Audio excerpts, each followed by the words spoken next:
میں نے چند باتیں آپ سے عرض کرنی ہیں۔ اللہ کا پاک گھر ہے، اتنے سارے آپ لوگ آئے بیٹھے ہیں، روحانی سا اجتماع ہے، تو بہتر یہ ہے کہ ہم اللہ رسول کی بات کی طرف توجہ کریں۔ انسان اپنی زندگی میں عمل کرنے کے لیے ہمیشہ کسی نہ کسی کی پیروی کرتا ہے۔ بہت سارے لوگ ہمارے میں سے مانتے نہیں ہیں، لیکن سارے لوگ ہی کانوں کے کچے ہوتے ہیں۔ بھائی اتنا فرق ہوتا ہے، کچھ تھوڑے زیادہ کچے ہوتے ہیں اور کوئی تھوڑے کم کچے ہوتے ہیں، لیکن سارے ہی اثر قبول کرتے ہیں۔ زمانے میں، سوسائٹی میں جتنی چیزیں پائی جاتی ہیں وہ انسان پر اثر انداز ہوتی ہیں۔ انسان بہرحال کسی کو دیکھتا ہے، بہرحال کسی کے پیچھے چلتا ہے، بہرحال وہ کسی کو فالو کر رہا ہوتا ہے۔ کچھ مان کر فالو کر رہے ہوتے ہیں، تسلیم کر کے، اعتراف کر کے، اور کچھ بغیر مانے کسی کے پیچھے چل رہے ہوتے ہیں، لیکن ہم کسی نہ کسی کو بہرحال فالو کرتے ہیں۔ دنیا میں جو کچھ بھی آیا نا، یہ بھی تھوڑے سال ہوئے ہیں، میرج ہال کو عام ہوئے، زیادہ نہیں۔ میں نے خود دیکھا، ہم چھوٹے تھے تو خاندان میں ایک شادی تھی، دادا جی سے کہا گیا کہ میرج ہال بک کرا لیں، تو دادا جی کہنے لگے نہیں پتر، دیاں کروں ٹوری دیاں نے۔ اب یہ کہ وہ باتیں، یہ بھی کل کی بات ہے، لمبی نہیں، 15-18 سال پرانی ہوگی، پھر ہم فالو کرنے لگ جاتے ہیں۔ پھر لوگوں کا خیال ہوتا ہے کہ شاید میرج ہال بک نہ کرایا تو لوگ کہیں گے غریب آدمی ہے، لوگ کہیں گے شاید ان کو جدید دور، ہم نہ فالو کرتے ہیں، رسم و رواج کو فالو کرتے ہیں۔ مزاج ہوتا ہے، جس ڈگر پہ ساری دنیا چل رہی ہوتی ہے ہم بھی اسی پہ چلنا شروع کر دیتے ہیں۔ پھر بہت ساری چیزیں جو ہمارے اسلاف میں، ہمارے بزرگوں میں، ہمارے بڑوں میں پائی جاتی تھی وہ پیچھے رہ جاتی ہیں، اور رسم و رواج آگے چلا جاتا ہے۔ بندہ نہ چاہتے ہوئے بھی فالو کرتا ہے چیزوں کو، نہ چاہتے ہوئے۔ ہماری جو پرانی بوڑھی خواتین ہوتی تھیں وہ کہتی تھی مٹی کی ہنڈیا میں کھانا پکانا ہے، صحت ٹھیک رہتی ہے۔ اب جناب پریشر کوکر میں پکتا ہے، بے شک اس کا گلا گھونٹ دیا جائے پوری طرح سے، پکے گا اسی میں۔ ہم فالو کرتے ہیں اور ماننے کو تیار بھی۔ میری باتوں کی سمجھ آ رہی ہے آپ کو؟ انسان جتنا بھی سیاںا ہونا، بہرحال کسی نہ کسی کے پیچھے چلتا ہے، اس کو چلنا ہی پڑتا ہے۔ رب نے مسئلہ حل کر دیا، فرمایا تم نے کسی کے پیچھے چلنا جو ہے تو ایسے کے پیچھے چلو گے جس میں کمیاں پائی جائیں گی۔ میں تمہیں ایک ذات دیتا ہوں مدینے والے محبوب کی۔ لقد کان لکم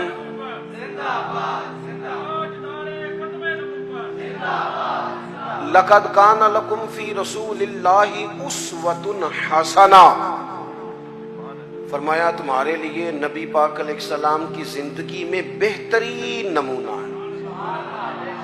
سونی بات ہے، حضور کا طرز زندگی اختیار کرو، نبی پاک کے طریقوں پہ چلو، حضور سید عالم صلی اللہ علیہ وسلم نے جو تمہیں دیا ہے وہ لو، حضور کے رستوں کے مسافر بنو، نبی پاک کی سنت کو، شریعت کو، حضور کے طریقہ کار کو اختیار کرو، اپناؤ۔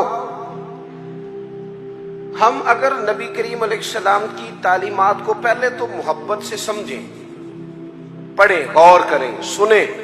یہ جو ہمارے جتنے کام ہیں نا، یہ سارے ہو گئے رٹے رٹائے، رٹے رٹائے۔ یعنی میری ذاتی رائے یہ ہے کہ اگر ایک محفل صرف اس لیے رکھ لی جائے کہ پردے میں خواتین بیٹھیں گی، سامنے مرد بیٹھیں گے، اور صرف میاں بیوی کے حقوق جو کتاب و سنت میں آئے ہیں وہ بیان کیے جائیں، ہو سکتا ہے اس پہ واہ واہ کم ہو، نعرے تھوڑے لگیں، ویلاں بھی تھوڑیاں ہوں، داد بھی کم ہو، امداد بھی کم ہو سکتا ہے یہ ساری دیہڑی دپے والے معاملات کمزور ہوں، لیکن جو روزانہ سینکڑوں کی تعداد میں طلاقیں ہوتی ہیں، میرا خیال ہے وہ کم ہو جائیں گی۔ رسول پاک علیہ السلام نے جو خامن کو حقوق بتائے ہیں نا بیوی کے، اور جو بیوی کو حقوق بتائے ہیں خامن کے، وہ احساس والے ہیں، احساس والے، درد والے، درد والے۔ نبی پاک علیہ السلام نے خاتون سے کہا یاد رکھنا یہ اتنا احساس والا رشتہ ہے جو تمہارا تمہارے شوہر کے ساتھ ہے، اتنا احساس والا۔ یہ نہیں فرمایا کہ خدا کے علاوہ کسی کو سجدہ جائز ہوتا تو میں اپنے آپ کو کراتا، یہ نہیں فرمایا، اس بات کی نزاکت کو سمجھیں۔ فرمایا رب کے علاوہ کسی کو سجدہ جائز ہوتا تو میں بیوی سے کہتا شوہر کو کرے۔ کس حد تک محبوب نے اس نزاکت کو، اور مرد کے لیے بھی اسی طرح بیان کیا، مرد کے لیے بار بڑے اچھے، بڑے جناب بہترین، بڑے چوج صاحب، بڑے صاحب، بڑے علامہ، بڑے مفتی، بڑے فلان، اور گھر میں موڈ ہی نہیں سیدھا کرتے۔ صبح سے بیٹھی ہے بیچاری، اس نے کوئی بات کرنی ہے تیرے ساتھ، اور یہ گھر کی ساری ٹینشنیں لے کے گھر آ گیا، کہتا میں ایڈا تھکے آیا، تو مینوں گل سنا رہی ہے، تو کس کو سنائے، کس سے بات کرے؟ نبی کریم کا اسوہ حسنہ دیکھیں تو حضور احساس کرتے ساتھ والوں کا۔ ہماری زندگی ہماری ذات سے شروع ہوتی ہے، مینوں روٹی پوچھی جے کہ نہیں، میرے کپڑے استری ہوئے نے کہ نہیں، مینوں پروٹوکول وہ تو کسی اور کی بھی سوچنا، تیرے سب خوشیاں تیرے ساتھ ہی وابستہ ہیں۔ خدا مجھے ایسی خدائی نہ دے کہ اپنے سوا کچھ دکھائی نہ دے۔ حضور کا اسوہ حسنہ کیا ہے؟ لو حدیث پاک سنو، آپ خوش ہو جائیں گے۔ حضور ایک دن گھر میں بیٹھے بیٹھے مسکرائے اور فرمایا عائشہ جب تم مجھ سے راضی ہوتی ہو پھر بھی مجھے پتہ چل جاتا ہے، اور جب تمہارے دل میں کوئی بات ہوتی ہے مجھے پھر بھی پتہ چل جاتا ہے۔ حضرت عائشہ بڑے تجسس سے عرض کرنے لگی یا رسول اللہ صلی اللہ علیہ وسلم میں اور آپ سے ناراض؟ حضور نے فرمایا بتاؤں پھر؟ یا رسول اللہ فرمائیے۔ تو محبوب فرمانے لگے تم کبھی کبھی قسم اٹھاتی ہو؟ حضور اٹھاتی ہوں۔ فرمایا جب ہوتی ہو نا راضی تو کہتی ہو مجھے محمد مصطفیٰ کے رب کی قسم، اور جب ناراض ہوتی ہو نا دل میں کو بات ہوتی ہے تو پھر کہتی ہو مجھے حضرت ابراہیم خلیل کے رب کی قسم۔ پھر تم حضرت ابراہیم کا نام لیتی ہو۔ قربان جائیں کیا ادا ہے مدینے والے ماں، کیا شگفتہ انداز ہے کہ جملوں کا احساس کرنا کہ ساتھ والا سوچتا کیا ہے، اس کی کیفیت کیا ہے، وہ کہاں کھڑا ہو گیا ہے، اس بیچارے کے جذبات کیا ہیں۔ حضرت عائشہ صدیقہ تو رو ہی پڑی، عرض کرنے لگی قربان جاؤں کریم محبوب یہاں تک خیال رکھتے ہو؟ کوئی ضروری ہے کہ کوئی رو کے دکھڑا سنائے تو سننا ہے؟ اس کے لفظوں سے غور کرو، اس کے جملوں پر غور کرو، اس کی باتیں دیکھو، اس کی گفتگو کہاں ہے اور وہ کہاں پہنچ گیا ہے بیچارہ، اس درد کو محسوس کرو۔ حضور فرمانے لگے ہاں مجھے پتہ چل جاتا ہے۔ تو سیدہ عائشہ عرض کرنے لگی یا رسول اللہ پھر قسم ہے مجھے اس رب کی جس نے آپ کو رسول بنایا ہے، میں نام ہی چھوڑتی ہوں پر میرے دل میں ہمیشہ مدینے والے رسول موجود رہتے ہیں۔ تھوڑا سا نا حضور کا اسوہ حسنہ ہمیں زیادہ مشکل بار نہیں ہے، گھروں میں ہے، زیادہ مشکل بار نہیں، زیادہ مشکل گھر میں۔ آپ سنیں جی اللہ خوش رکھے، ہوں میں جانا تو میرا کام جانا، اللہ آپ کو خوش رکھے۔ تھوڑا ڈاٹا ہوں، آپ میری بات پر توجہ کریں۔ عزیز دوست ہوتا یہ ہے، بس صرف اس معاملے ڈاٹا ہوں، باقی اللہ معاف فرمائے، باقی کام سادہ ہی ہے۔ آپ پریشان ہو گئے، بلکہ زیادہ پریشان ہو گیا بعض دوست، پتہ نہیں کیوں ڈانٹے ہیں، بڑے سادے ہیں جی، اللہ تعالیٰ ہم سے درگزر کرے، بس قبول کرے۔ آپ غور کریں گے کیا کہہ رہا ہوں۔ دیکھو ہمیں نا زیادہ مسائل گھر کے اندر ہیں، باہر نہیں۔ کچھ بندے ایسے ہوتے ہیں جو زیادہ وفادار ہوتے ہیں، پردہ رکھتے ہیں، پسند نہیں کرتے، ورنہ گھروں کے اندر کی پریشانیاں بندے کو باہر بھی کمزور کر دیتی۔ یہ جو باہر بندے بڑے تلخ ہوتے ہیں نا، موٹر سائیکلوں کی ٹکر ہوتی ہے، یہ بیچارے گھر میں پریشان ہوتے ہیں۔ جانے کس عمر میں جائے گی یہ عادت میری، روٹھنا اس سے تو اوروں سے الجھتے پھرنا۔ کئی دفعہ انسان اپنی گھریلو مشکلات سے پریشان ہوتا ہے۔ رسول پاک نے نا ہمیں جو چیز بڑی کمال کر کے عطا کی ہے، حضور نے ہمیں گھر بھی بنا کے دکھایا ہے۔ حضور نے احساس کیا، او یارو دیکھو چاروں بیٹیاں میرے نبی پاک کی، یہ جی علامہ صاحب ہیں، اچھا جناب یہ چودھری صاحب ہیں، واہ جی واہ، یہ جج صاحب ہیں، یہ فلاں صاحب ہیں، انہوں نے کبھی بچے کو ہاتھ نہیں لگایا. بچہ کس کا ہے؟ جب ان کا بچہ ہے تو کوئی عرض نہیں کندھے پہ اٹھانے پہ، کوئی منع نہیں. اگر نبی کریم سے زیادہ تو اعزاز نہیں نا کسی کا. تو آپ صحیح بخاری پڑھیں، حضور کی جو سب سے بڑی نواسی ہیں حضرت زینب کی بیٹی جناب امامہ بنت زینب، بڑی نواسی، بخاری میں موجود ہے. حضور نماز پڑھنے آتے تھے تو نواسی کو ساتھ اٹھایا ہوتا تھا. اچھا یہ بھی کبھی سیکھا کرو، میرے رسول کی 4 بیٹیاں ہیں اور یہ نبی پاک کی نواسی ہیں سب سے بڑی حضرت امامہ بنت زینب. حضور مسجد میں آتے تو نواسی کو اٹھایا ہوتا، اور حضور نماز کی نیت باندھ رہے ہیں اور یہاں نواسی کو اٹھایا ہوا ہے. جب رکوع سجدے میں جاتے تو بچی کو رکھ لیتے. ایک دفعہ حضور کے پاس ایک شخص آئے، اقرا بن حابس نام تھا، نبی پاک کے ساتھ بچے کھیل رہے تھے تو کہنے لگے حضور میں نے نہیں کبھی بچوں کو ٹائم دیا. تو اڈینی گل کرن لگا، ویسے میں بعض ایسے لوگوں کو جاننا کہ وہ اپنا بال بھی لے کے باہر نہیں ہوتے. کہنے لوگاں کہنا سنیا تینوں روٹی تاں ملتی جے تو بچے کھڑائے تھے نہیں لے. یہ کوئی شرم والی بات ہے؟ یعنی تیرا بچہ ترس جائے زندگی میں، تیرا پوتا، تیرا نواسا، اسے محبت ملے گی.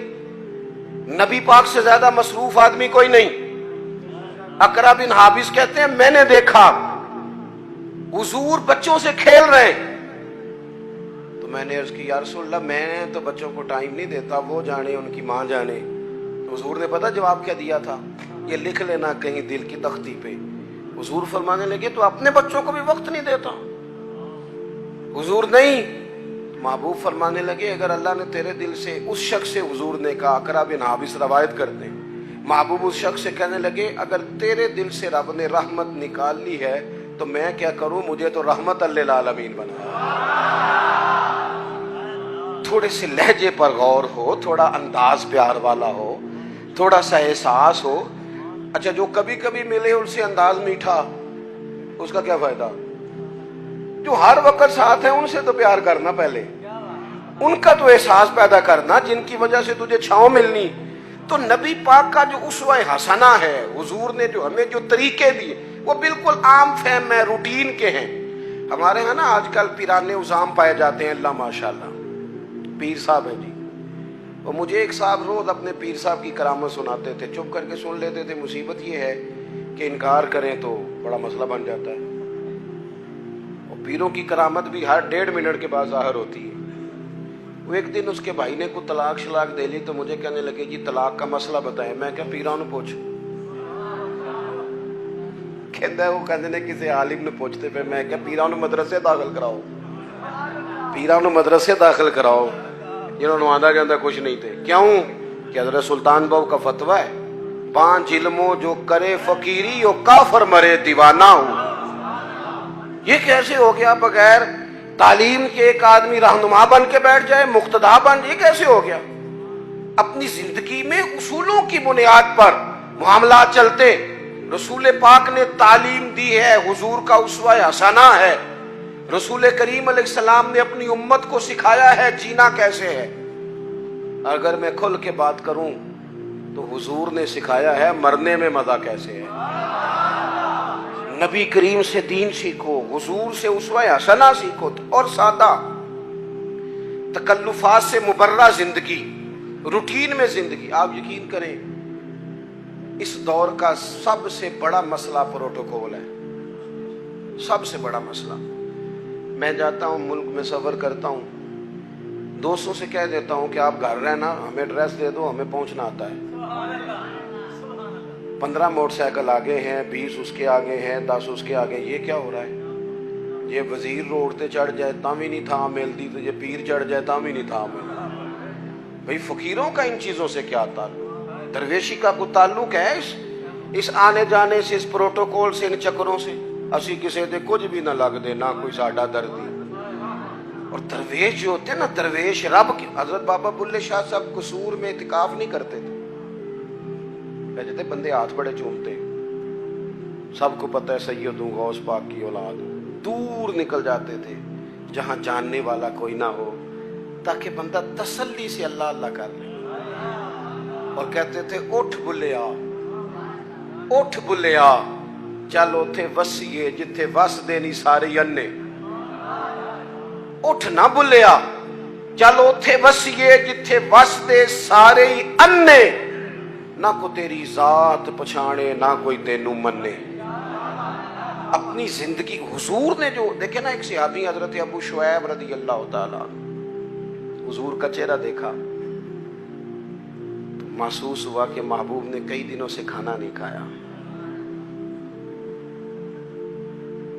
میٹھا کھانا بھی سنت ہے پر فاقہ کرنا بھی سنت ہے جی، یہ بھی سنت ہے حضور کی۔ اور نبی پاک فقیری پر مجبور نہیں، حضور تو کائنات کے خزانوں کے مالک ہیں، لیکن اللہ سے مانگ کے لیا فقر میرے نبی پاک، کہا ہے اللہ ایک وقت روٹی دے ایک وقت فاقہ دے۔ یہ سادگی، یہ عاجزی، یہ حضور کی پسند ہے۔ اللہ کرے آپ کو سمجھ آئے۔ ایک ہوتا ہے فقیری میں فقیری کرنا، وہ آسان ہے، ایک ہوتا ہے بادشاہی میں فقیری کرنا۔ یہ جو مدینے والے رسول نے کی ہے، یہ بادشاہی میں فقیری کی ہے، بادشاہی میں فقیری۔ سادہ طرز زندگی، لوگ آپ سے مل سکیں، پیار کر سکیں، بات کر سکیں، گفتگو ہو سکے، آپ تک رسائی آسان ہو، آپ کا لہجہ سادہ ہو، آپ کہیں جائیں تو لوگ تکلیف میں نہ آ جائیں، آپ کے 100 قسم کے ناز نخرے نہ ہو زندگی۔ حضور فرماتے ہیں ملت کے جوانوں سنو، یہ شوق چھوڑ دو۔ کئی دفعہ نا زیادہ دوڑ لگ جاتی ہے تو پیسہ مل جاتا ہے، رشتے پیچھے رہ جاتے ہیں۔ اس طرح ہوتا ہے کہ وہ ہم دیکھ دیکھ کے نا لوگوں کے مال و دولت کو تو اپنا اس طرح کا مزاج بنا لیتے ہیں کہ وہ ہر چیز دولت کے ترازو میں تلنے لگتی ہے، انسان کمزور پڑ جاتا ہے، مادیت کے رشتے غالب آتے ہیں، روحانیت پیچھے رہ جاتی ہے۔ اللہ کے محبوب علیہ السلام نے فرمایا کہ میرے پاس جبریل امین حاضر ہوئے تھے اور مجھے اختیار دیا گیا، میں چاہوں تو نبی اور بادشاہ بن جاؤں۔ حضرت یوسف علیہ السلام نبی بھی ہیں، بادشاہ بھی ہیں، جناب سلیمان علیہ السلام نبی بھی ہیں، بادشاہ بھی ہیں۔ مجھے اختیار دیا گیا، میں چاہوں تو نبی اور بادشاہ بن جاؤں، اور چاہوں تو اللہ کا بندہ اور نبی بن جاؤں۔ حضور فرماتے ہیں میں نے بادشاہی قبول نہیں کی، رب کی بندگی قبول کی۔ بندگی، بندگی، عبدہ و رسولہ، بندگی قبول کی ہے۔ ماں کے لیے انسان ٹائم نکالے، باپ کے لیے ٹائم نکالے، بہن بھائیوں کے لیے ٹائم نکالے، بیوی بچوں کے لیے ٹائم نکالے، دوست احباب سے وہ مسکرائے، بات کرے، وہ کسی کے دکھ درد میں کام آ۔ حضور تیمارداری کرتے تھے، کسی کے ہاں چلے جاتے تھے، نبی پاک علیہ الصلوۃ والسلام اشک شوئی کرتے تھے، ایک پلیٹ کے اندر غلام کے ساتھ بیٹھ کے کھانا کھا لیتے تھے۔ نبی کریم صلی اللہ تعالی علیہ وسلم نے ہمیں جو اسوہ حسنہ دیا ہے وہ قابل عمل دیا ہے۔ ہم دور نکل گئے ہیں، ہم آزمائش میں آ گئے ہیں، ہم لوگوں نے جان بوجھ کے ذاتی طور پر ہی اپنا کچھ اعزاز بنا لیا ہے، وہ ہماری جان نہیں چھوڑ رہا۔ میں نے باتیں زیادہ نہیں کرنی، تقریریں پیٹ بھرنے کو نہیں ہوتی، عمل کرنے کو ہوتی ہیں۔ مقصود کوئی مسئلہ سمجھانا ہے، میں آپ کو جو بات سمجھا رہا ہوں آپ اس پر غور کریں، میں کسی بھی موقع پر اپنی بات کو بڑی جلدی سمیٹ دوں گا۔ یاد رکھنا حضور کا جو حضرت ابو شعیب رضی اللہ تعالیٰ عنہ کہتے ہیں کہ بھائی جو دروازے میں دوست کھڑے ہیں یہ بیٹھ جائیں، نہیں آپ نہیں پیچھے دیکھیں جی، تہاڈی نہیں گل، تسی نہیں ویکھنا جی، کمال ہو گئی، تہاڈی تے میری تیاری لگ گئی ہے تے آپ لوگ بیٹھ جائیں جی دروازے میں جو ہیں، بس جی بس، دیکھیں نا مسئلہ مک بھی گیا ہے، انی کو تے گل سی۔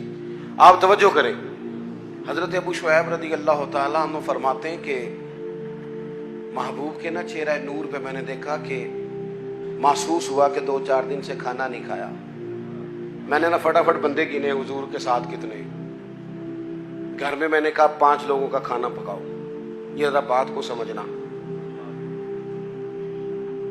کہتے ہیں نبی کریم علیہ السلام کو میں نے جا کے عرض کی حضور کھانا پک گیا، تشریف لے آئیں۔ حضور تشریف لا رہے 4 لوگوں کے ساتھ، اچانک ایک صاحب ملنے آئے تھے وہ بھی ساتھ ہو گئے۔ اب حضور نے میزبان سے پتہ کیا فرمایا؟ فرمایا یہ آپ نے شمار نہیں کیے تھے، اگر آپ اجازت دیتے ہیں تو آ جاتے ہیں، ورنہ واپس جاتے ہیں، ورنہ واپس جاتے ہیں۔ ایتھے روز پہندے جے منڈے والے، انہوں نے آخی نا تسی بندے زیادہ لے آندے سے، تو کہیں تسی روٹی بھی نہیں دے سکتے، تے میرا سوال ہے تانوں گھروں نہیں لبدی، کڑی والے کو ہی کھانی جے؟ خدا کے بندو اتنا بوجھ ڈالو گے؟ کس نے تمہیں یہ کہا ہے سارا کچھ کرنے کو؟ اس طرح کی باتیں حضور سید عالم نے وہ اسوہ حسنہ دیا جو آسان ہے، جو سامنے والے کے لیے تکلیف کا باعث نہیں بنتا، جس میں کوئی آدمی بوجھ محسوس نہیں کرتا، لوگ تکلفات کا شکار نہیں ہوتے۔ حضور نے فرمایا آپ کہتے ہیں تو آ جاتے ہیں، ورنہ واپس جاتے ہیں۔ عرض کی حضور میرے ماں باپ قربان، آپ کے ساتھ آیا بسم اللہ کر کے آئے، حضور آئے نا۔ زندگی میں، اپنے معاملات میں، اپنے طرز حیات میں اس طرح کی چیزیں پیدا کریں جس سے کشادگی ہو۔ دیکھو جب تک انسان اپنے دل میں بوجھ رکھتا ہے نا کسی بھی چیز کا، وہ بے سکون رہتا ہے۔ آپ کے جسم پر تھوڑے سے دھبے لگ جائے نا، کوئی مثلا یہ میں نے کرتا پہنا ہے تو کوئی ایک بٹن ٹوٹ جائے نا،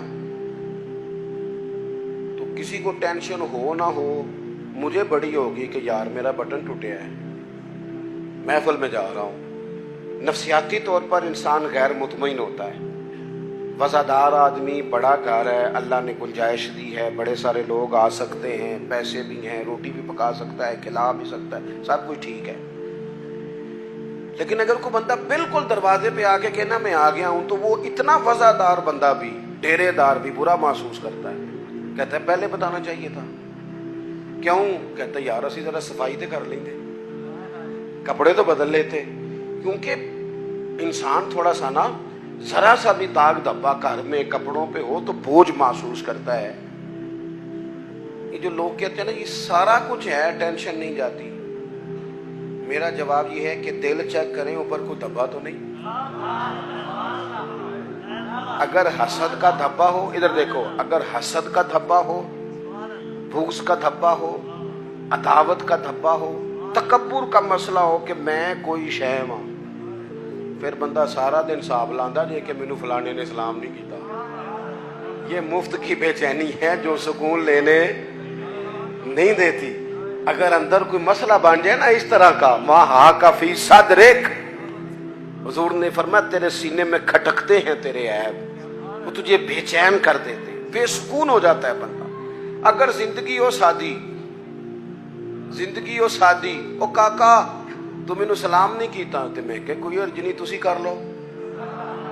میری بات کی سمجھ آ رہی ہے؟ بھئی آپ کر لے سلام، سلام جو پہلے لے اسے ثواب زیادہ ہوتا ہے۔ اس مشکل میں پڑنے کی ضرورت کیا ہے؟ میرے بہت سارے پیار کرنے والے دوست ہیں، دور دراز سے آ جاتے ہیں اور بڑی محبت کرتے ہیں، لوگ پیار کرتے ہیں۔ بعض لوگوں کا خیال ہوتا ہے کہ پیر صاحب کے صرف ہاتھ چومنے ہی ادب کا تقاضا ہے، تو میں کہتا ہوں ادب کا تعلق دل سے ہے، ہاتھ چومنے سے نہیں۔ اور میں یہ کہتا ہوں کہ عقیدتیں چہروں سے نظر آتی ہیں کہ کتنی کو ہیں، ان کو لفظوں میں قید نہیں کرنا چاہیے، محبتوں کو جملوں کا قیدی نہیں بنانا چاہیے۔ تکلفات والی زندگی جو ہوتی ہے وہ تکلفات، وہ اللہ خیر کرے، ہمارے ہاں بڑے بڑے اونچے اونچے لقب، بڑی بڑی باتیں، نقیب محفل کر رہا ہے فلاں صاحب آ گئے، او بھائی تو ٹھہر جا، سادی بات کر، جس کو سب کے دل قبول کر لے، تھوڑا مطمئن ہو جائے انسان۔ یہ زندگی مشکلات والی، اس سے بندہ باہر آئے، اپنے دل سے یہ ساری چیزیں نکال دے۔ آپ یقین کریں حضور علیہ السلام نا تربیت کرتے تھے کہ صبح جب اٹھو نا تو اپنے دل کا جائزہ لو کہ بالکل صاف ہے۔ اور یہاں تک حضور نے فرمایا کہ اپنی بیوی سے بغض نہ رکھنا، فرمایا اگر اس کی ایک بات تمہیں نا پسند ہے تو اس پر غور کر لو جو تمہیں پسند ہے، لیکن کسی ایک آدھ بات کی وجہ سے بغض نہ پیدا کر لینا، مقابلے میں نہ اتر آنا۔ وہ ساڈے یہاں ایک فخر اور بھی ہے، وہ منڈا کہندا ہے جی میں کدی سہریاں دے گھر نہیں گیا، میں تے باہر ہی لا کے آ جانا. میں کہ کوئی کمال ہے, کسی کی بیٹی کو بنیاد بنا کر عزت کرا لینا, یہ تو کوئی مشکل کام نہیں, کوئی بات ہے کرنے والی. اللہ کے رسول نے تو فرمایا سسر تیرا باپ ہے, استاد تیرا باپ ہے, تو فخر بتا رہا ہے, فخر والی بات ہے. یہ تو تجھے تھوڑا سا شرم کر کے بات بتانی چاہیے تھی. کس طرح کی چیزوں کو ہم نے اپنا اعزاز بنا لیا, کس چیز کو باعث فخر, کو باعث فخر باتیں. میرے دوستو, دلوں میں کسی کے لیے کوئی بات نہ ہو. نبی پاک علیہ السلام نے فرمایا اے انس میرے بیٹے, یہ حضور اپنے غلام کو بیٹا کہہ رہے ہیں, یا بنیا کہتے تھے جناب انس بن مالک. اے انس, اے میرے بیٹے, تم سے ہو سکے تو صبح اس حال میں کرنا کہ تمہارے دل میں کسی کا بغض نہ ہو. اور اگلے لفظ کیا ہیں؟ حضور فرمانے لگے یہ میری سنت ہے, اور جس نے میری سنت سے محبت کی اسی نے مجھ سے محبت کی ہے. نرا مسواک لے کے دان صاف کرنا ہی سنت نہیں, دل صاف کرنا بھی سنت ہے. دل صاف کرنا بھی سنت ہے, یہ بھی ترمذی کی حدیث میں موجود ہے. میں بس بات ختم کرنے لگا ہوں, آپ غور کریں گے. حضرت عبداللہ ابن عمر کہتے ہیں ہم نبی پاک کی بارگاہ میں بیٹھے تھے, 2 لوگ. آپ توجہ کریں جی, میری آپ ایک بات بھی سمجھ گئے نا. دیکھیں آپ کتنے سارے لوگ ماشاءاللہ آئے ہیں اور اتنی محبت سے آپ آئے ہیں. اگر ایک بات آج اپنی ہم تربیت کر لیں, ایک زیادہ نہیں, ایک بات اگر جلسوں کو کانوں کی لذت سمجھ کے نہ لو, خدا را بڑی ہو گئی تقریریں, بڑی ہو گئی باتیں, بڑے ہو گئے نعرے. دین تو عمل کے لیے آیا ہے, اب اس کی عملی صورتوں پر بھی آئے نا. میں اکثر دوستوں سے پوچھتا ہوں, سب نے حدیث سنی ہوئی ہے نا کہ ایک عورت نے کتے کو پانی پلایا تھا تو بخشش ہو گئی تھی, سنی ہے نا. لیکن یہاں سڑک پہ گاڑی سے ٹکرا کے کتا مر جائے نا تو اس کا گوشت گاڑیوں کے ٹائروں سے لگ کے سڑک سے ہٹتا ہے, کوئی بندہ چھڑی کے ساتھ بھی سائڈ پہ نہیں کرتا. کس لیے سنتے ہیں تقریریں, کس لیے پڑھتے ہیں جمعے؟ کیا سمجھا ہوا ہے کہ صرف یہ باتیں کرنے کے لیے؟ دین تو عمل کے لیے آیا ہے. جو قوم مجھے اللہ نے توفیق دی, ہم نے خدمت کی وہاں تھوڑی سی بڑی مختصر سی, سب سے تھوڑی ہماری ہے. سیلاب زدگان کے لیے ہم گئے, 2 دفعہ میں خود بھی گیا اور میرے سنگی تو تسلسل سے وہاں خدمت میں مصروف رہے. جتنی سیاسی جماعتیں ہیں نا آپ کے ملک میں, ساری حکومت میں ہیں. کسی کی پنجاب میں حکومت ہے, کسی کی مرکز میں حکومت ہے, کسی کی سندھ میں ہے, کسی کی خیبر. اورن کیوں لگ پئے ہو, میں غلط گل کی تھی؟ آپ نے غور شروع کر دی ہے. ہاں خوب کرے حمد سے تھوڑا سا گلا بھی سن لے, تھوڑا سا تو سنے نا, سچی بات تو سنے. ہے نا سب کی حکومت, سارے حکومت میں. کیوں نہیں گئے یہ سارے سیلاب, وہاں جا کے ڈیرا لگاتے نا. اور جب تک خبریں تیز تھی نا کہ سیلاب آیا ہوا ہے, ہمارے دل بھی نرم تھے. جس دن سے خبریں ٹھنڈی ہیں, سیلاب والوں کے گھر بن گئے ہیں, سب کے چلے گئے وہ گھروں میں. ہم تو چپ کر گئے کیونکہ خبریں ٹھنڈی ہو گئی. ہم تو ٹرینڈ پہ چلتے ہیں, میڈیا وار پہ چلتے ہیں. زندگی حقیقتوں سے گزرتی ہے, خبروں سے نہیں گزرتی, حقیقتوں سے. کسی کے گھر رات رہنا پڑ جائے تو کسی کے کمرے میں نیند نہیں آتی. مجھے بتاؤ جو 2 مہینے سے جھونپڑیوں میں بیٹھے ہیں انہیں کیسے نیند آتی ہے؟ بیٹیاں سانجی نہیں ہوتی تو جو سڑکوں میں بیٹھے ہیں بچیوں سمیت. بس ہم لوگ, مرضی ہماری اپنی ہے, مخصوص سا ہمارا مزاج ہے, اس کے مطابق زندگی گزارنا چاہتے ہیں. اصل احساس ہے جو رسول کریم نے عطا فرمایا. اب تو ایسی ہوا چلی ہے کہ ہر شخص سوچتا ہے تمام شہر جلے, بس ایک میرا گھر نہ جلے. یہ ہمیں بنا دیا گیا ہے, یہ خود غرضی سکھا دی گئی ہے, مادہ پرستی. بہرحال بات زیادہ نہیں کرنی. حضرت عبداللہ ابن عمر کہتے ہیں میں اور جناب انس بن مالک حضور کی بارگاہ میں بیٹھے تھے, اچانک دروازے پر دستک ہوئی. حضور نے فرمایا دروازہ کھولو, جو بندہ دروازے پہ آیا ہے وہ جنتی ہے. یہ ذرا دیکھو میرے نبی پاک کا علم غیب, یہ دیکھو مسند امام احمد بن حنبل میں حدیث موجود. اور میرے اعلیٰ حضرت نے تو بات ہی ختم کر دی, کہنے لگے اور کوئی غیب تم سے نہا ہو بھلا جب خدا ہی نہ چھپا رہا. تم پر کروڑوں درود. نبی کریم علیہ السلام نے فرمایا جو بندہ دروازے پہ ہے جنتی ہے. فرماتے ہیں ہم نے دروازہ کھولا تو بندہ بڑا سادہ تھا, تازہ وضو کیا تھا تو پانی کے قطرے داڑھی سے گر رہے تھے اور جوتے اس نے لپیٹ کے بغل میں رکھے ہوئے. وہ آیا, اس نے جوتے ایک جگہ پہ رکھے, سلام لی, جو بات کرنی تھی کی اور چلا گیا.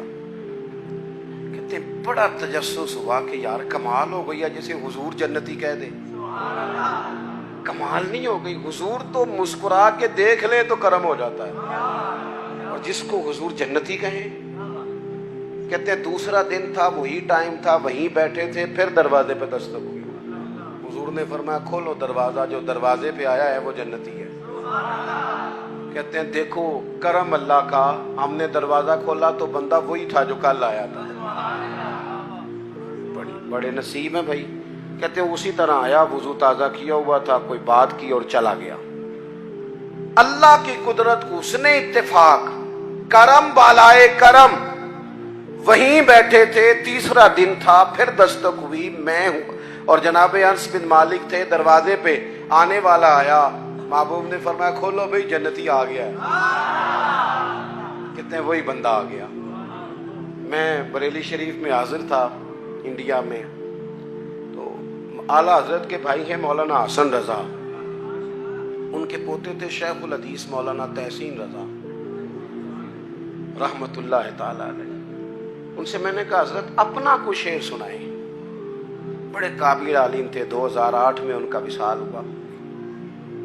انہیں اپنا شعر سنایا. کہنے لگے علم غیب رسول کے منکر اس حقیقت کو بھول جاتے ہیں, غیب مانا کہ راز ہے لیکن راز اپنوں سے کب چھپاتے ہیں. وَعَلَّمَكَ مَا لَمْ تَكُنْ تَعْلَمْ. نبی کریم علیہ الصلوۃ والسلام نے تیسرے دن بھی فرمایا جو دروازے پہ آیا ہے وہ بندہ جنتی ہے. فرماتے ہیں دروازہ کھولا تو بندہ وہی تھا. حضرت عبداللہ ابن عمر کہتے ہیں میں وہ گھر گیا تو میں اس کے پیچھے ہو گیا. میں نے کہا یار مہربانی کرو, مجھے کوئی 3 دن کا مہمان نہیں بنا لیتے, خود کا خود. کہتے میں ڈھونڈنا چاہتا تھا کہ پتہ کروں کون سا ایسا عمل کرتا ہے جس کی وجہ سے 3 دفعہ حضور نے جنت کی بشارت دی. اسی بھی پتہ کرائی دے, پتہ کرو انہیں پیسے کیویں کٹے کیتے, پتہ کرو مشہور کے جو ہے, پتہ کرو شارٹ راستہ کون سا ہے. اس سے بندہ کمزور ہو جاتا ہے, کمزور. وَيَرْزُقْهُ مِنْ حَيْثُ لَا يَحْتَسِبُ. رب فرماتا ہے جو مجھ پہ بھروسہ کرے نا, میں وہاں سے رزق دیتا ہوں جہاں سے اس کا گمان بھی نہیں ہوتا, سوچا بھی نہیں ہوتا, وہاں سے دے دیتا. آپ فرماتے ہیں میں ان کے گھر چلا گیا, 3 راتیں اور 3 دن میں ان کے ساتھ رہا. لیکن وہ عشاء پڑھتے جماعت سے اور فجر تک سوئے رہتے, اٹھ کے فجر پڑھتے, تہجد بھی نہیں پڑھتے تھے. صدقہ بھی میں ان سے زیادہ دیتا تھا, باقی معاملات میں بھی میں سمجھتا تھا کہ میں تو زیادہ ذکر فکر کرتا ہوں. فرماتے ہیں کوئی ایسی چیز ملی نہیں کہ اتنا بڑا کرم 3 دفعہ حضور نے جنتی کا. فرماتے ہیں میں تیسرے دن آنے لگا تو وہ مجھ سے کہنے لگے آپ کس لیے آئے تھے, سمجھ نہیں آئی, کیونکہ گھر تو قریب ہی ہے اور 3 دن مہمان کوئی رہے تو بات تو سمجھنے والی ہے. فرمانے لگے اس لیے آیا تھا کہ تو وہ خوش قسمت ہے کہ جسے 3 دفعہ میرے نبی نے جنت کی بشارت دی. بس میری بات مکمل ہو گئی, آپ نے غور کرنا ہے میری بات میں. اور خدا را اگر آپ صرف سوچ لیں گے نا تھوڑا سا اس کو کہ میں کیا کہہ رہا ہوں, تو شاید میرے لیے کوئی ذخیرہ آخرت بنے. تھوڑا سوچ لینا تھوڑی دیر کے لیے, تھوڑا غور کرنا کیا کہہ رہا ہوں. کہتے ہیں وہ صحابی کہنے لگے عمل آپ نے میرے دیکھ ہی لیے ہیں جو ہیں, کوئی لمبی چوڑی لسٹ نہیں, ایک شے میرے پاس ہے. یہ مسند امام احمد بن حنبل میں حدیث موجود ہے. کہنے لگے ایک شے ہے اور مجھے امید ہے وہی سبب بنی ہے اللہ رسول کے کرم کا. کہا وہ کیا؟ فرمانے لگے میں نے جب بھی اپنا سینہ دیکھا ہے نا, میرا سینہ بڑا صاف ہے, نہ بغض ہے, نہ عداوت ہے, نہ کینہ ہے, نہ حسد ہے, نہ کسی کے لیے. 14 طبق دلے دے اندر تے اساں تمبو وانگوں تاڑے, دل دریا سمندروں ڈونگے, تے کون دلاں دیاں جانے. کہنے لگے سینہ کشادہ ہے, سینے میں حسد عداوت بغض, جو سینے صاف کرے نا اس کے لیے بشارتیں ہوتی ہیں. حضور نے جو ہمیں اسوہ حسنہ دیا ہے وہ سادہ ہے, کھلے دل والا ہے. اپنی زندگی نبی کریم کے طریقوں, کسی نہ کسی کو فالو کرنا جو ہے تو رسول کریم کو کرے نا, نبی کریم کی بارگاہ میں حاضر ہونا, تاکہ ہماری زندگی کے سارے معاملات بہتر ہو سکیں. دعا کرتا ہوں جن دوستوں نے اتنا اچھا اہتمام کیا اور جو تشریف لائے, اللہ سب کی حاضری قبول فرمائے. ہو گیا نا جی, اب نماز کا بھی ٹائم جی. اچھا چلے میں 1 منٹ بات اور کر دیتا ہوں جی. میں نا جی 20 منٹاں دی تقریر نہیں, تسی مولوی ہو سدیا جڑا تھوڑی تقریر کرتا ہے, یہ تو پھر تانوں پرچی پانی چاہیے سی. آپ غور کریں جی, اللہ آپ کو خوش رکھے. میں انہیں جو گئی ہیں جی, بس میں جو بات کرنی تھی کر بیٹھا ہوں, اللہ خوش رکھے. یا آپ مجھے کوئی مخصوص مضمون دے دیتے میں اس پہ بات کر دیتا. اب تو میں نے جو کرنا تھا وہ کر لیا, اور میری کوشش ہوتی ہے کہ ایک بات بھی اضافی نہ ہو, گل تھوڑی کھینچ لئیے تاکہ لمبی ہو جائے, ایسا نہیں. مضمون ہو, مضمون کی بات ہو اور موقع کے مطابق ہو, وہ میں کر لیا. چلے ایک بات میں اور کر دیتا ہوں دوستوں کی کہنے پر. دوستوں, حضور کی جو ولادت ہے نا, جو میلاد ہے, وہ انقلاب کا نام ہے. میلاد کا جو لفظ ہے نا, ہمارے ہاں تو کچھ چیزیں اس طرح بنا دی جاتی ہے نا کہ کوئی ایونٹ آیا تو منایا اور گزر گیا ہے. میلاد ویسے تو یہ ایک مستقل عنوان ہے کہ اس پر گفتگو کی جائے. میلاد ایک انقلاب کا نام ہے. جب آپ لفظ میلاد بولتے ہیں نا کہ حضور کی ولادت ہوئی, تو سب سے پہلے شرک کی نفی ہوتی ہے, کیونکہ جس کا میلاد ہوتا ہے وہ خدا نہیں ہوتا. کیونکہ اللہ تو لم یلد ولم یولد ہے, تو حضور کا تو میلاد ہو رہا ہے. جو پیدا ہو وہ رب نہیں ہوتا. دوسری بات, میلاد کا مطلب کیا ہے؟ میلاد اپنے مفاہیم کے لحاظ سے بڑا وسیع ہے. میلاد کا معنی یہ ہے کہ حضور سے پہلے بیٹیاں زندہ دفن کی جاتی تھیں, اب میلاد ہوا تو انقلاب آ گیا. اب بیٹی قانونی وارث ہے باپ کی, پکی, اسے پورا حصہ دیا ہے شریعت اسلامیہ, پورے اعزازات دیے, بیٹی کو پورا سنبھالا دیا ہے. میلاد کا معنی یہ ہے کہ حضور سے پہلے غلام بکتے تھے اور بعد میں حضور نے مفہوم ہی بدل دیا. ابو داؤد شریف میں حدیث ہے, حضور نے فرمایا تمہارے غلام تمہارے بھائی ہیں, تمہارے غلام تمہارے. اوکھی گل نہیں, تسی تاں نہیں پہ بول دے, واہ واہ اوکھی گل, میں نے پتہ ہے نا. تمہارے غلام تمہارے ملازم تمہارے بھائی ہیں. اور انی گل نہیں صرف کہ او تو میرا ویر ہے, تو میرا پتر ہے, تے گل مکائی نہیں. حضور نے فرمایا تمہارے غلام تمہارے, جس طرح کا خود کھانا اس طرح کا انہیں بھی کھلانا, جس طرح کا خود پہننا اس طرح کا انہیں بھی پہنانا. اور تیسری بات یہ ارشاد فرمائی کہ ان کی طاقت سے زیادہ ان پر بوجھ نہیں ڈالنا. اور چوتھی بات یہ ارشاد فرمائی کہ اگر بوجھ ڈالو طاقت سے زیادہ تو پھر کام میں ان کی مدد بھی کرنا, ان کے کام میں ان کی. تو میلاد النبی کا مطلب تو انقلاب ہے. میلاد شریف کا مطلب تو یہ ہے کہ رسول پاک صلی اللہ تعالی علیہ وسلم 12 ربیع الاول کو جب تشریف لائے تو کائنات کے سارے اصول بدل دیے رسول پاک. انقلاب کا نام میلاد ہے, انقلاب کا. یہ جو جلوس ہوتا ہے نا میلاد کا, ویسے تو ہمارے ہاں رواج ہے سیاسی جلسوں میں جانے کا, اور وہاں لوگ جاتے ہیں بڑی خوشی سے, لیڈر کو راضی کرنا ہوتا ہے نا. میرے بھی نہیں پوچھتے کہ جانا جائز ہے کہ ناجائز ہے, یہ بھی نہیں پوچھتے. جیڑی گڈی کدی کسی ماڑے دی کام نہیں آئی وہ بھی 6 بندے پائے ہوتے, اور آج اس کے ٹوٹنے کا بھی خطرہ نہیں. اگے بھی فوٹو, پیچھے بھی فوٹو, دائیں بھی فوٹو. کیا کرتے ہو, کن کے پیچھے بھاگتے ہو؟ جو پچھلے 5 سال کسی اور کے نعرے لگا رہے تھے, اور اگلے 5 سال اللہ جانے کس کے لگائیں گے. یہ جو میلاد کا جلوس ہوتا ہے نا, میلاد کا جلوس, یہ امت کا نبی سے رشتہ بیان کرتا ہے. یہاں جب نعرہ لگتا ہے نا تو وہ اس بات کا تقاضا کرتا ہے کہ اب غلامی کے بت ٹوٹ گئے سارے, انقلاب آ گیا. ولادت مصطفیٰ کریم صلی اللہ تعالی علیہ وسلم انقلابی فکروں کا نام ہے، انقلابی سوچوں کا نام ہے۔ حضرت سیدہ آمنہ، حضرت عبداللہ رضی اللہ تعالیٰ عنہ جو حضور کے والدین ہیں، یہ وہ لوگ تھے جو اس زمانے کے سب سے زیادہ حسین لوگ تھے اور سب سے زیادہ نفیس لوگ تھے۔ پاک پشتوں پاک رحموں سے اللہ نے میرے رسول کو پیدا فرمایا۔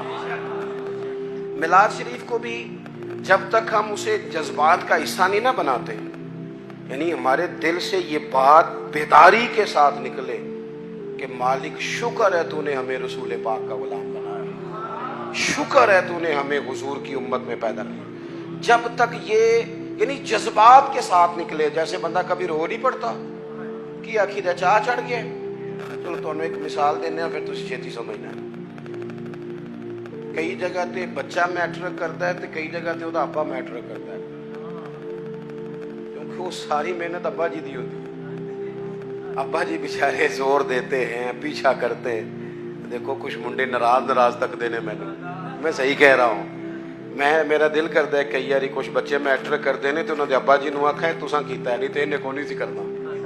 بعض جگہ والد ہی کرتا ہے میٹرک اور اسے بڑی خوشی ہوتی ہے، تھوڑی سی ٹینشن بھی ہوتی ہے۔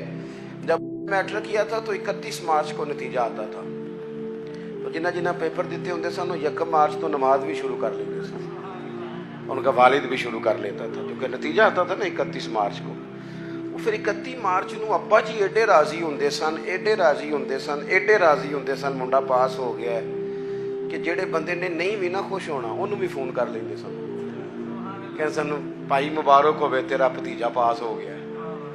وہ بھی چلو جس طرح دی بھی اس مبارک دیتی، جواب وچ مبارک، لیکن وہ خوشی ایسی ہوتی تھی جو سنبھالی نہیں جاتی تھی۔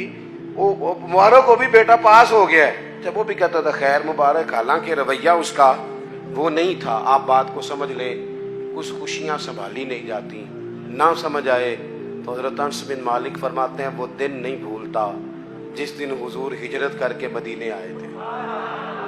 نبی پاک ہجرت کر کے مدینہ آئے تو جو صحابہ میں جوش خروش تھا، جو محبت تھی، جو رنگ تھا، جو انداز تھا، وہ اتنا انوکھا اور نرالا تھا کہ فرماتے ہیں آنکھوں کے سامنے سے منظر جاتا۔ بنو نجار تگڑا قبیلہ تھا عرب کا، بچیاں دف لے کے بیٹھ گئی، وہ ننھی بچیاں جو بیٹھ کر وہاں دف بجاتی تھیں اور رسول پاک کی جانب اشارے کر کے گاتی تھی اور کہتی تھی ہم ہیں بچیاں نجار کے عالی گھرانے کی، خوشی ہے آمنہ کے لال کے تشریف لانے کی۔